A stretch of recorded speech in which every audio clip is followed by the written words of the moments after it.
Thank you, Dana, for that lovely introductory flute music. We're so happy to have you join us tonight. Welcome to Circle Sanctuary's Sacred Animals Full Moon Circle. I'm Reverend Judith, and I'll be your guide tonight as we celebrate this November full moon. We are delighted that you have joined us at this sacred time of year, either live tonight or if you are watching later. We have some wonderful volunteers with us from our Circle Sanctuary community who will be sharing their sacred animal stories and music with us, and I'll introduce them as we go along. It is now my honor and pleasure to introduce our High Priestess and Senior Minister, Reverend Selena Fox. Thank you, Judith, and bright blessings of the full moon.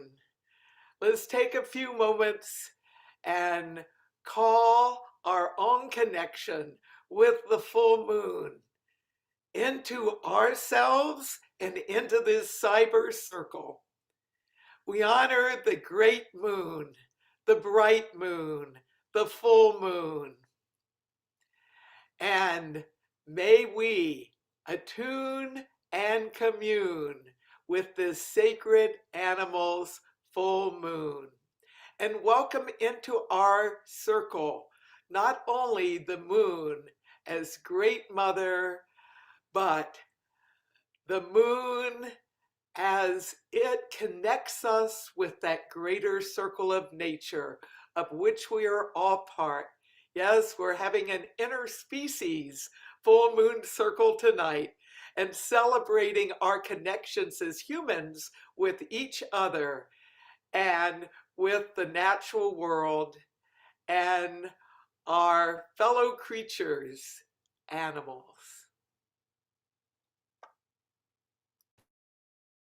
Marin, would you please now give Circle Sanctuary's announcements?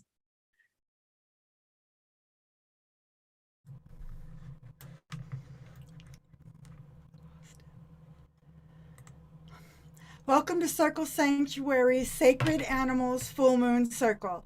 Thank you all so much for being here tonight. We have a few announcements, but remember, you can always check Circle's website for updated information. Our monthly Green Faith Circles are now on Saturdays, with the next one being this Saturday, November 12th on Zoom at 11 a.m. Central Time.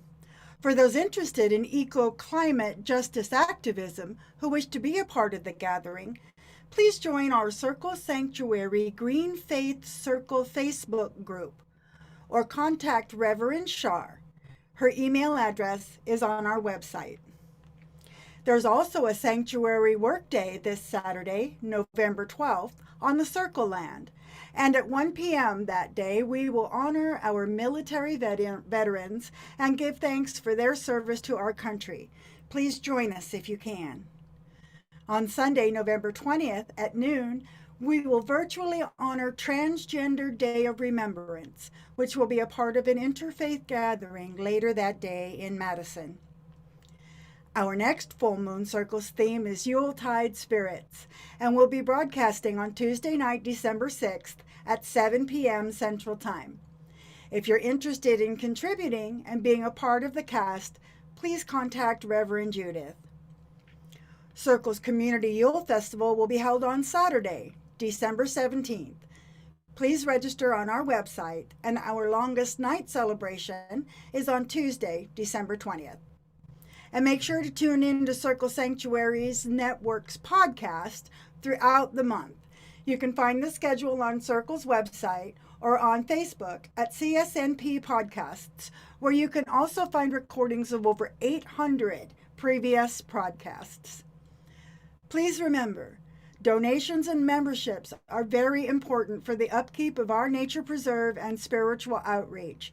So please, check out ways to contribute on Circle's website at circlesanctuary.org. And our 2023 Circle Sanctuary calendars are now available through our online resource shop. This is another way to support Circle and keep track of all of next year's Circle festivals. Happy New Year, one and all. Thank you very much, Marin. Appreciate you doing that. Steve, I now call on you to cast our circle. We welcome east, direction of air, dominion of the birds and flying creatures, filling the sky with your singing voices. Hail and welcome east. We welcome south, direction of fire, dominion of the insects, filling the ground, plants, and trees with life. Hail and welcome south. We welcome west, direction of water, direction of the fish and sea creatures, filling the oceans, lakes, streams, and puddles with life. Hail and welcome west. We welcome north, direction of earth, dominion of the reptiles and worms and grubs, filling the ground, lake beds, and trees with life. Hail and welcome north. And we welcome spirit, dominion of the humans and other mammals and consciousness connecting to the divine. Hail and welcome spirit. And you welcome the outer dominion of the extraterrestrials and new worlds known and unknown. Hail and welcome outer. And you welcome the inner dominion of the bacteria and creatures too small to be seen. Hail and welcome inner. Blessed be. Thank you, Steve. Laura now has an invocation for us. Thank you, Judith. I invite you all to take a deep breath and connect to the four corners and with four of the very many creatures that the divine, the creator, has shared with us on this planet. To the north, we call upon the powers of the bear, the animal that stores its energy to pass these winter times. May we be wise and mindful like the bear and know when to give, when to receive, when to store, and when to be quiet and silent. To the east, to the air, to the beautiful butterflies, such wonderful and amazing creatures who transform and literally disappear in order to reappear and teach us the beauty of life and transformation. To the south, many, many lizards and creatures of fire who are very stealthy and very fast at the same time. Creatures who are selective and help us connect with our psychic abilities.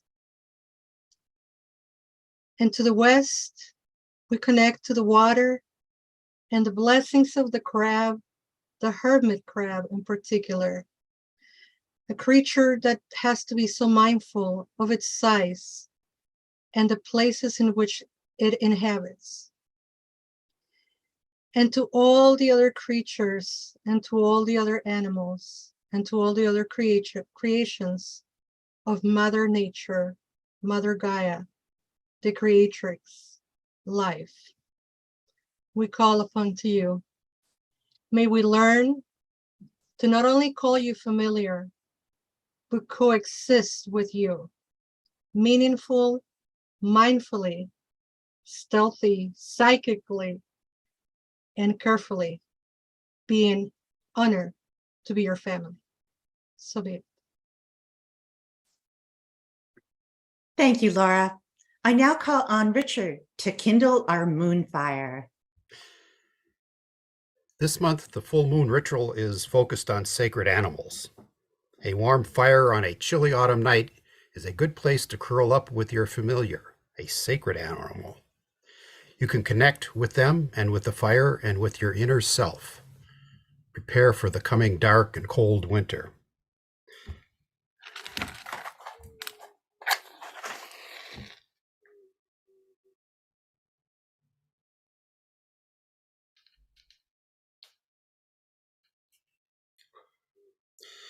I light this candle to honor the fire that brings warmth and connections.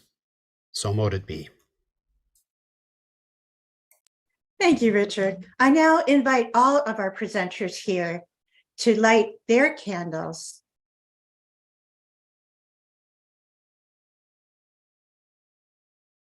So that we can all welcome you to this full moon circle and thank you for being here. I now call upon Selena to attune us to animal spirits. Sacred animals, part of many spiritual, religious, and philosophical traditions, present and past, and going forward into the future. Each of us has our own connection with one or more creatures. I invite you to consider creatures that have been part of your life thus far. Companion creatures, part of your household. Creatures in your neighborhood, be you in a metropolitan area, a suburb, a town, a rural area, or some other location. I also invite you to consider connections with animals that you have learned about in science, in studies, and in the arts. Animals from stories, animals that have been in paintings and subject of songs. Animals can show up in many different ways. And those of us who connect with nature spirituality traditions, pagan, druid, Wiccan, heathen, there's so many different paths.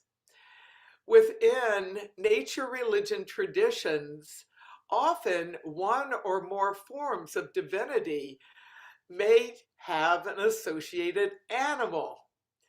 So that's another way we can connect with sacred animals. Now, an animal spirit is the spiritual essence of a creature. An individual creature that we may have as part of our lives, as well as a whole type of creature. And as we call to mind some of the ways we connect with creatures, I also think we can call to mind some aids for learning more. Pay attention to animals that may appear in a dream or a meditation. If you like working with oracle cards, there are a number of oracle cards that have animals as their main focus. I also think that you might want to look through family stories in history, and you might choose to have one or more images of animals on your altar. On my father's side, I have the swan connected with traditions that go back to old Scotland. And on my mother's side, I have a fox. Actually, fox is a name from my maternal side. And why I keep different creature images on my altar is a way of reminding me of sacred creatures that are part of my own personal circle of support. And they also remind me to tune in not only to my connections with humans in the world around me, but the creatures that also inhabit that. And then, of course, there are creatures that get associated with a time of year and with traditions. Samhain is just recently passed, And of course, there's a raven that helps us tune in to the other world. What I invite you to do in the next few moments is to call to mind your own connections with animals that you've known that might be part of your household and neighborhood now, animals that are part of spiritual traditions, animals that you have connections with. And to guide us in this experience, I invite Dana to play some music for us to reflect on connecting and attuning to nature, spirits in the form of animals.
We honor our connections with creatures great and small.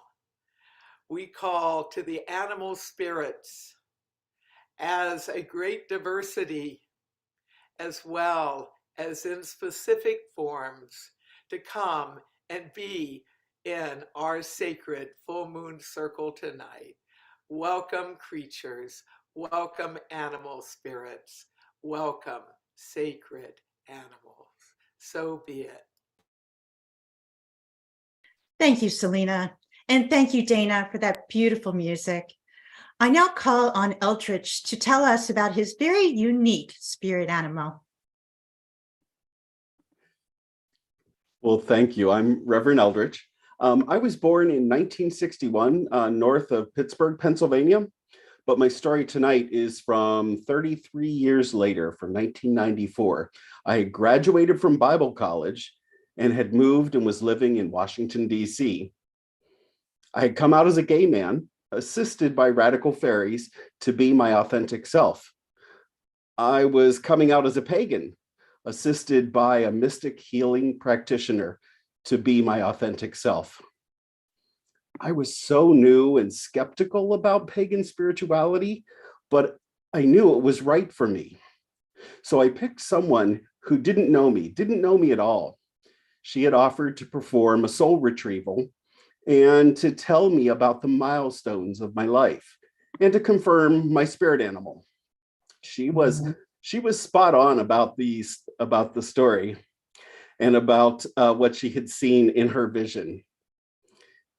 She had to tell me, though, that what she saw in her vision as my spirit animal was not an owl, not a spider, not a raven. She saw a rhinoceros come to me as my spirit animal. I laughed and put her at ease. I said, in wonder and respectfully, just responding that the rhinoceros was really perfect for me as a new community organizer. Well, I am and can be nearsighted. I have thick skin, and I can certainly charge through an emergency using my pointy snout for good purpose. I use the power of the rhinoceros to fight for social justice. I think my spirit animal is truly the prehistoric woolly rhino, now long extinct. And I ask us, all of us, to point out the need to see the next extinction happening here and now in our lifetime. Point out and protect wildlife in danger of extinction worldwide. That's my story about my surprising spirit animal, the woolly rhinoceros. Blessed be. Thank you for sharing that with us, Eldridge. That was wonderful. Laura, would you tell us your story?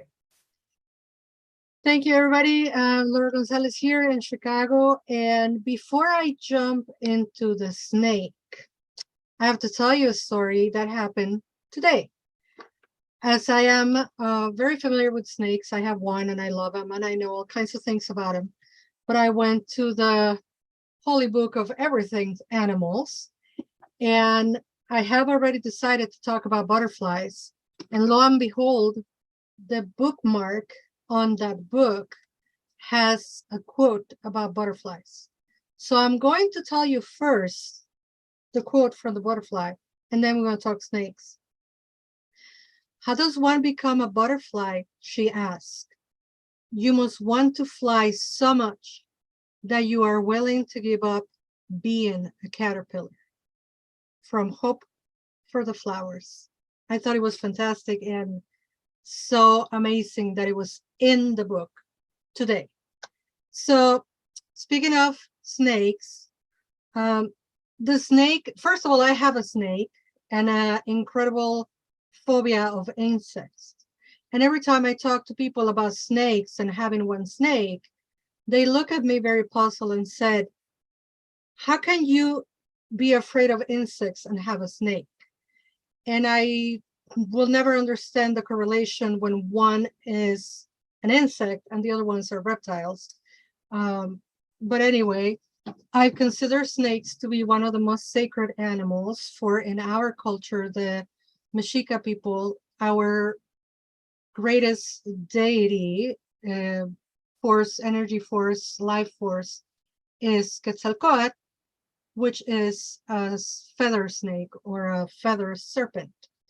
But the snake is not without controversy. It has been through the eons of time, sometimes seen as the highest of animals and sometimes seen as the devil itself. And I think it's very mesmerizing to see how throughout the world the snake is such a powerful animal. I know that I have adopted that animal as one of my power animals. Also the spider, but we're not going to talk about that. And to quote a little bit from the book that I find this research, for the Native American people, the snake has always been linked with healing and transformation. In Greece, and for those who believe or follow the god Hermes or Mercury, we see the snakes going up the caduceus or caduceus or caduceus, whichever way you pronounce it. And it's also representing healing energy.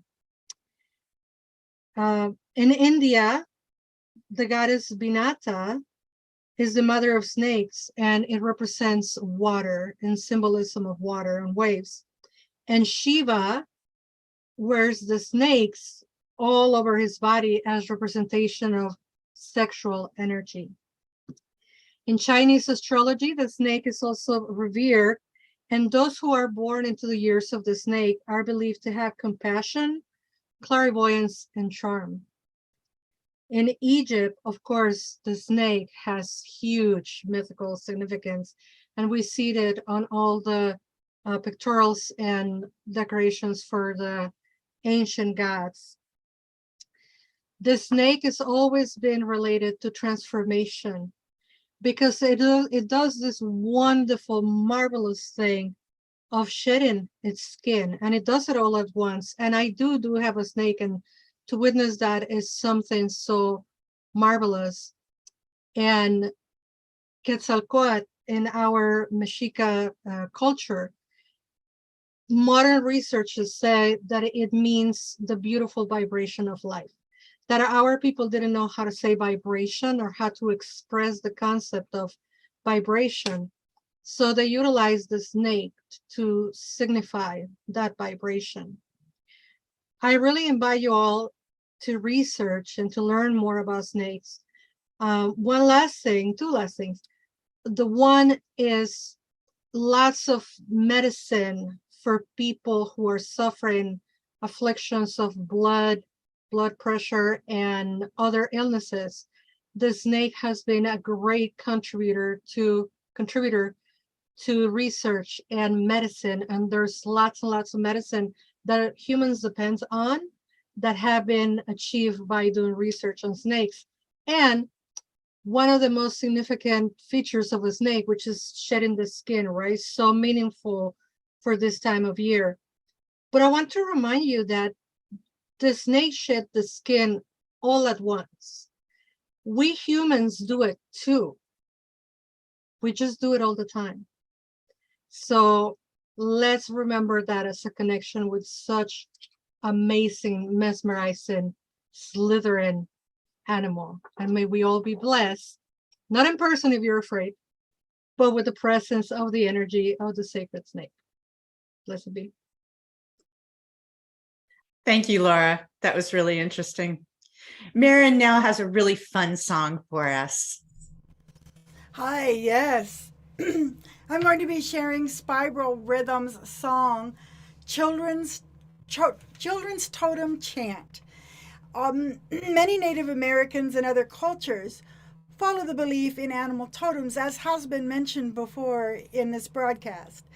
And animal totems are a spiritual symbol of an individual, a family, or a whole tribe. This can be the main guiding spirit that stays with you for your lifetime or with your family throughout its lineage.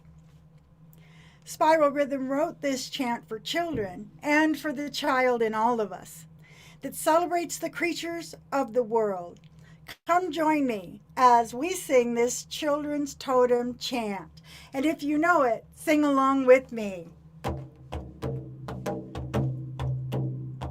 Cats, dogs, bunnies, frogs, snakes, and wriggly things. Bears, bats, furry rats, anything that sings, anything that hops, crawls, flies, or swims in the salty sea is a thing that's God has touched, and so a friend to me. Cats, dogs, bunnies, frogs, snakes, and wriggly things. Bears, bats, furry rats, anything that sings, oh, anything that hops, crawls, flies, or swims in the salty sea is a thing that's God has touched, and so a friend to me. One more time. Cats, dogs, bunnies, frogs, snakes, and wriggly things. Bears, bats, furry rats, anything that sings, anything that hops, crawls, flies, or swims in the salty sea is a thing that God has touched, and so a friend to me. It's a thing that God has touched, and so a friend to me and you. That's great, Marin. Thank you so much. In my life, I've had several sacred animals as my totems. When I was a maiden, it was the owl. My desire to learn all that I could about the world was represented by the owl, whose symbolism includes finding wisdom as I was learning to think independently and to not only speak, but to listen, just as owls find their way in the quiet of the night. I'm deeply grateful to Al for guiding me through those adolescent years of learning and growing and helping me to spread my wings. During my mother stage of life, my sacred totem was the rabbit. That was a time of overcoming the fears and anxieties of entering the world of adults and accepting personal responsibility while still maintaining my innate creativity and sense of self. My rabbit totem taught me to overcome irrational fears while still protecting myself from harm. Rabbit provided me with the fertility of ideas and taught me to work hard and plan ahead. Rabbits are clever and creative, using their intelligence to think outside the box to find solutions. And I have learned to do that too.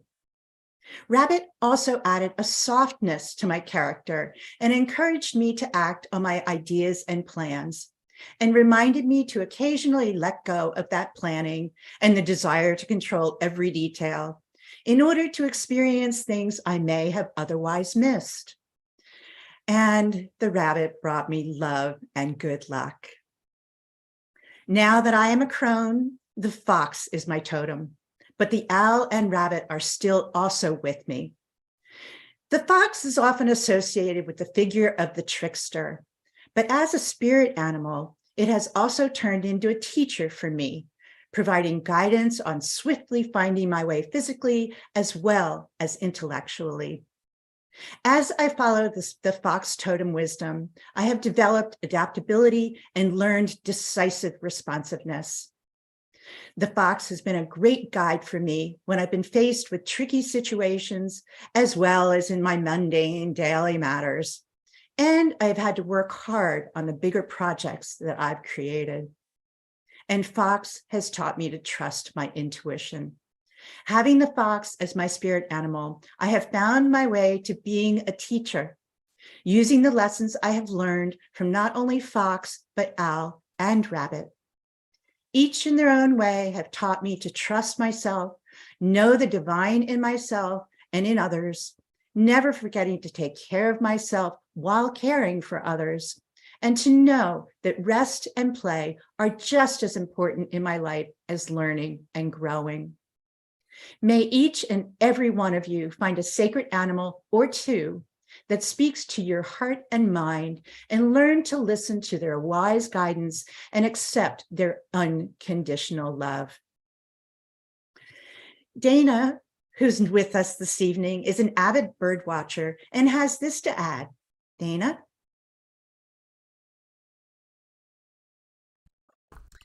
So yes, from the time I was a small child, my parents had bird feeders in the backyard. And I've always felt a connection with birds. And I discovered it at a young age that if you walk fast or run, birds fly away. But if you stay still or walk slowly, they'll be totally unbothered with you and go about their ways. When I was a freshman in college, I joined a bird group, bought my first binoculars, and I've never looked back. I have been a bird watcher ever since. And I find bird watching now as a part of my spiritual practice. And when I was looking online and just tootling around, I found this beautiful poem. And this poem is written by Christina M. Ward. And the title of the poem is A World Without Birds. And it's from her book of works called Organic.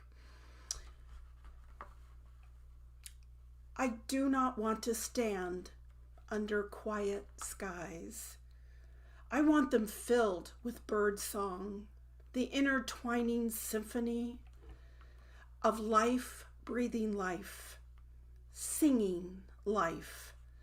I do not want silent trees or silent springs without the buzzing of hummingbirds or the whisper flight of wrens. The grass has held worm for robins, warm-breasted and numerous, as far into my memory as I can search. Where are the robins now? I haven't seen one in so long. The avies are in decline. I do not want to live in a world without birds, without the intricacies of color, the dapper dancing for mates, the delicate strength of wings teaching us to soar above things, to be light as the wind and quick on our feet. How can I soar on wings like eagles if there are none to inspire my soul to lift? Who will announce the gift of sun after rain? Who will skip on delicate feet along the shoreline, or lift their notes on wind and wing? Who will bring morning? Coming too soon, artist renderings, a cross-stitch avocet on white linen, framed pictured books and stories telling of days when the skies were ablaze with a flurry of swift flying creatures. This is what we give to the generations? Tales of them? Empty skies and our remorseful eyes? I cannot live in a world without birds. Forgive us our trespasses. Thank you. Thank you, Dana, and bless the birds. Shar is now going to tell us about her beloved sea lions. Hey there, everybody.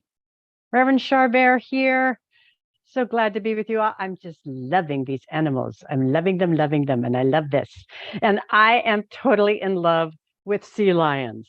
Yup, sea lions. I have a persistent and profound connection to these guys.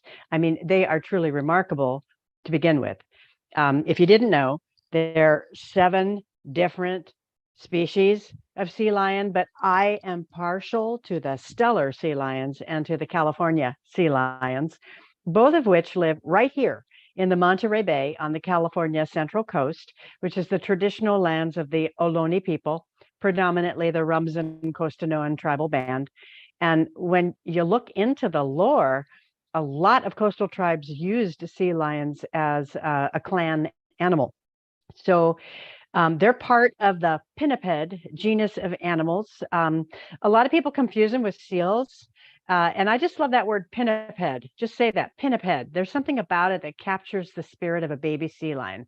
Pinniped, it means furred and flippered footed.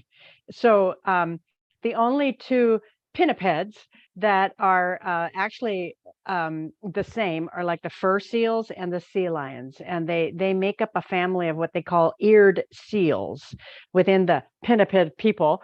So sea lions have these visible ear flaps, and they're really cute. They have little tiny ear flaps, and they have long, powerful front flippers. And they use these for standing up and for walking forward on land, and even for climbing. That iconic silhouette of the seal standing up is actually not a seal. It's a sea lion. And sea lions bark loudly and a lot. They get their name sea lion because of their loud roar. If you've ever heard them at the docks or at the harbor, you can hear them all across the harbor. Male sea lions can grow neck manes of fur too. It's really amazing. And so they've really got sass, and they really like to take their space. And they're very social on land and in the water, both. And when they haul out to rest, and I mean, when these guys haul out, it's not like a little seal going onka, onka, onka onto the sand. They come soaring at a dock, and they jump up like 12 feet into the air and land. And with flair, they land. I mean, it's astonishing watching them, and it's a really great time. Actually, it's one of my favorite entertainments. They're very, very social. They land. They know that they've got sass, and they kind of enjoy displaying it. So they love to lie all over each other when they haul out, either on the beach or along the harbor, on boat docks, on large rocks. You could say they're one of the original huggers. I don't know if it's all consensual, doubt it, but you can see the picture behind me. They're like that all the time. They're real huggers. They're affectionate. Now, the kids, when they are born, they're fully furred. They're already about 55 pounds. And, these guys live 20 to 30 years. And an average male sea lion's about 300 pounds, about 8 feet long. An average female is about 220 pounds, about 6 feet long.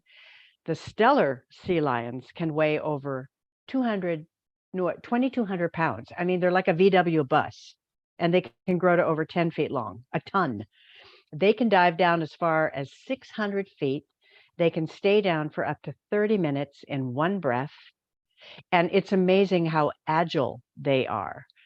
It's beautiful what great parents they are. And it's astonishing how they can swim up to 35 miles per hour. It's really a breathtaking sight if you go out in the moonlight or at dawn, as I'm prone to do at the beach.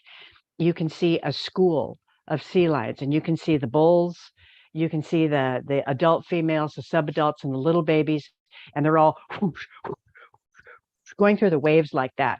Massive schools hunting, barking and yapping the whole way. It's you really believe there's a population. You can really see the species in action. And the other fun thing to see is when they're resting, you'll see like this, what looks like a bunch of sort of spikes sticking up out of the water. And what's happening is they're all hanging out, floating on their backs, and their fins are just up. It's like Jomo, man. They're just there. It's really funny. And then a whip into action in a minute. So their strong fins and their long, agile necks actually resemble those features of the polar bear, which is the most known aquatic bear. And that has led to some fandom lore, especially, that the ancestors of sea lions were land bears that returned to the ocean. Now, people with sea lion as a totem tend to be imaginative and very creative. Sea lions can nudge our creative nature back into full throttle because that's how they move. So artists and dreamers everywhere, you should welcome this animal. They have a fond nickname, which is the angel of the sea. And the indigenous Moche people of South America worshipped sea lions. They often depicted them in their beautiful artwork. Sea lions are so smart that the United States government trains them to find and retrieve equipment lost at sea and to identify intruders swimming into restricted areas. They're always a favorite sight for tourists because they're daring and they're playful and they're humorous. I personally have observed California sea lions for 25 years now, up close and sometimes personal, because I used to volunteer with the Marine Mammal Center doing rescue, rehabilitation, and release of wild sea lions who were orphaned, injured, sick, or otherwise stranded. There's just one little quick story of a stellar sea lion who I got the privilege to work on up at Sausalito in the hospital, and one of those massive guys, and he was getting ready to be released, and I saw him literally climbing the chain link fence with his claws on his front flippers. He was so agile. He was ready to go. I had the honor of having to put him in a truck with another volunteer, drive him up through the San Francisco traffic. We're hosing as we go up to Point Reyes, drive him down through the whole park, get him down to the area, release the cage, and watch him go.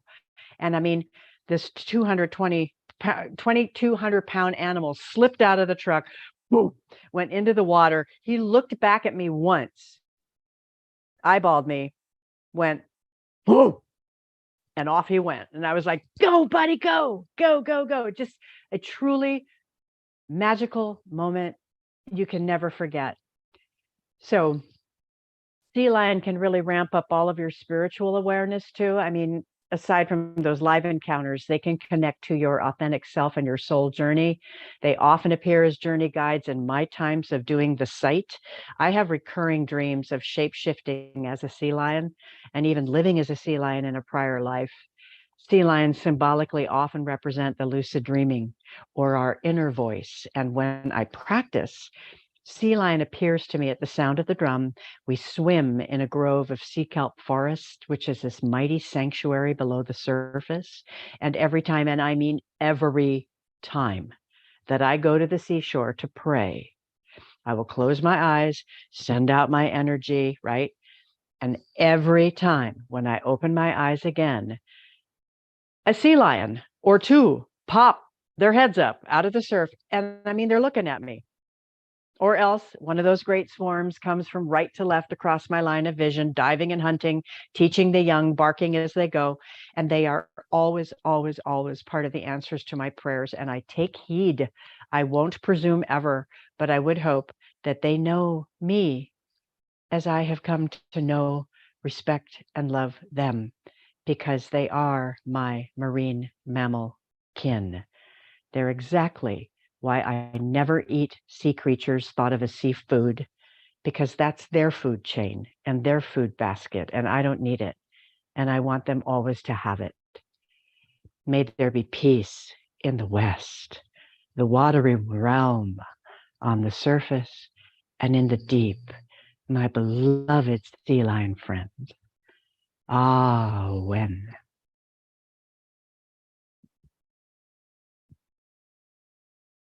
That was beautiful, Shar. Thank you so much for sharing your stories and your beloved sea lions. I learned a lot and it's very touching. Thank you so much.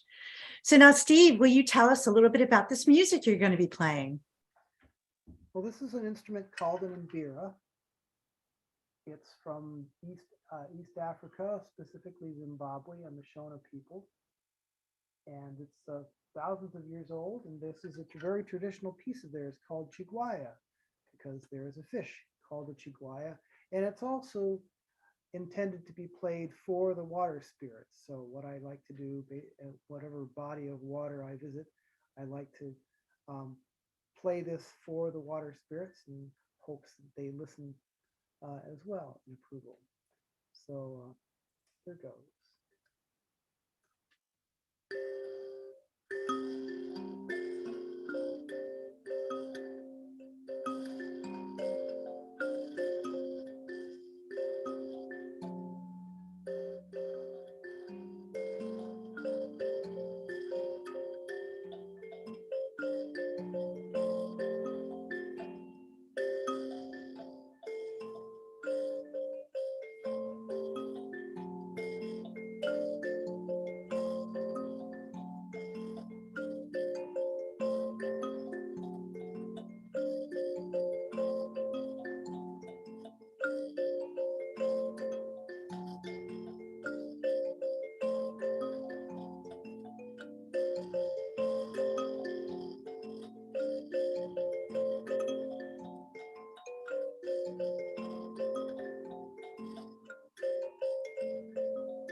Blessed be. Thank you, Steve. I really felt like with that music that I was swimming along with the fish. That was really fabulous. Selena, it's now time for your healing blessings. So tonight we have an opportunity to do some healing work for ourselves.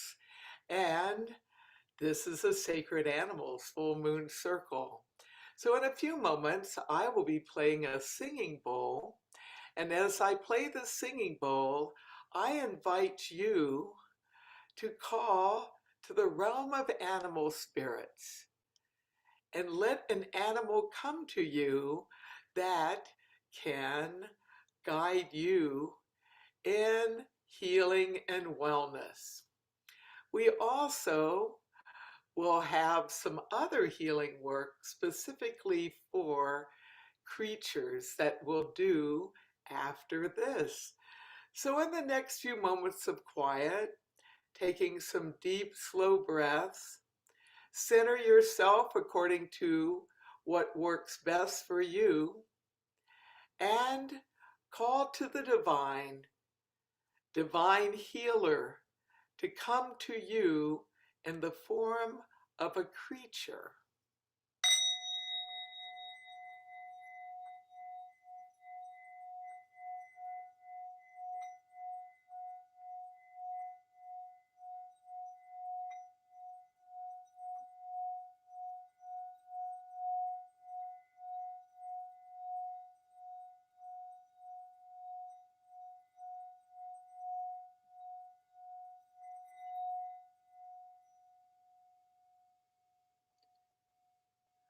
we honor sacred animals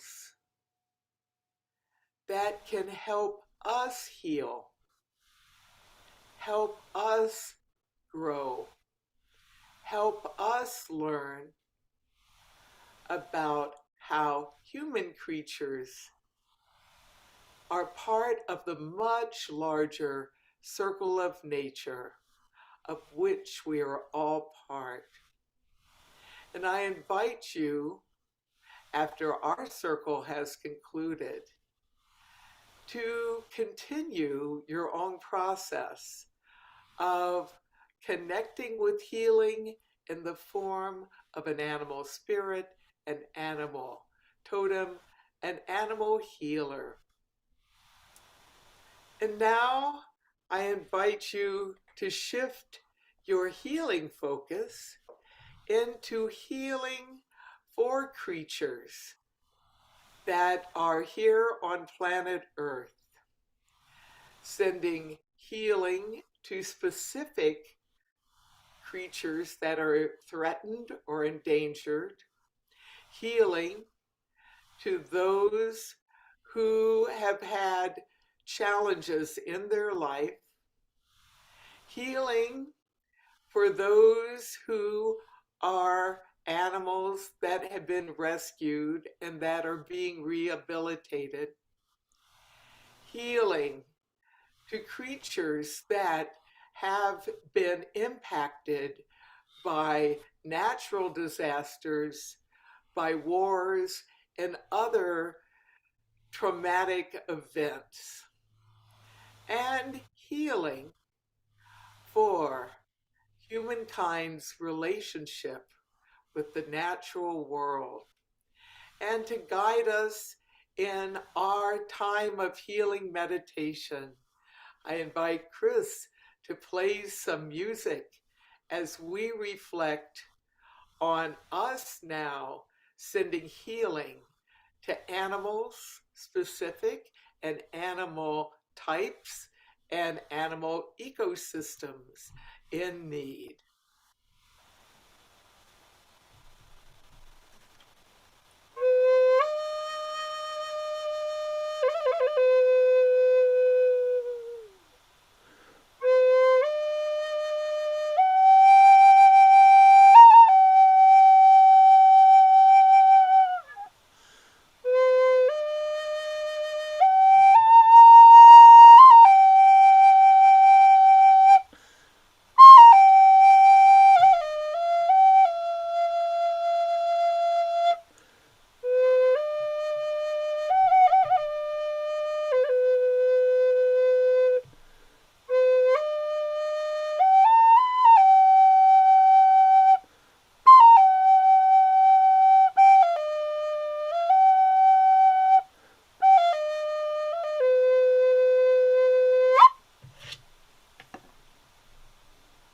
And as we celebrate full moon, November 8th, 2022, let us turn our attention to planet Earth, our home.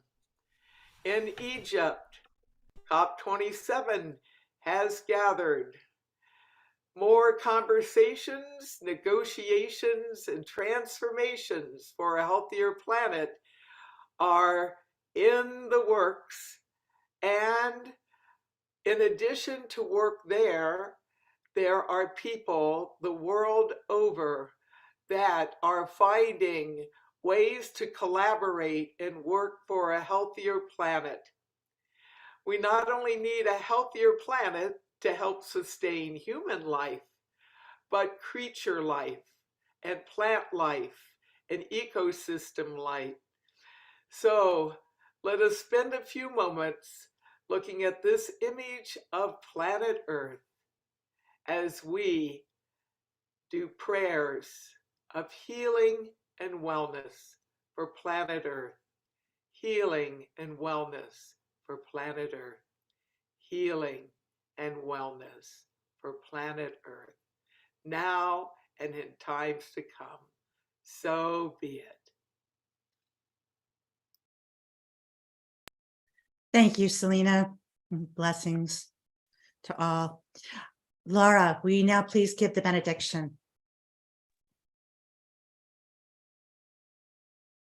May all the spirits of all the animals that have been present with us today keep us company through the rest of our journey. We have had crows and butterflies, lizards and crabs, swans and birds, rhinoceros and snakes, rabbits and owls, raccoons and donkeys and horses and mules and goats, and bears and tigers and sea lions. Oh my. May all these animals share their blessings with us, and may we share this planet in a fair, healthy, and loving way with our familiars, the animals. May we respect also the animal of humankind. Blessed be. Thank you, Laura. Steve, would you please now release our circle? We thank you, inner dominion of the bacteria and creatures too small to be seen, for joining our circle. Go if you must, stay if you will, hail and farewell. We thank you, outer dominion of the extraterrestrials and new worlds, known and unknown, for joining our circle.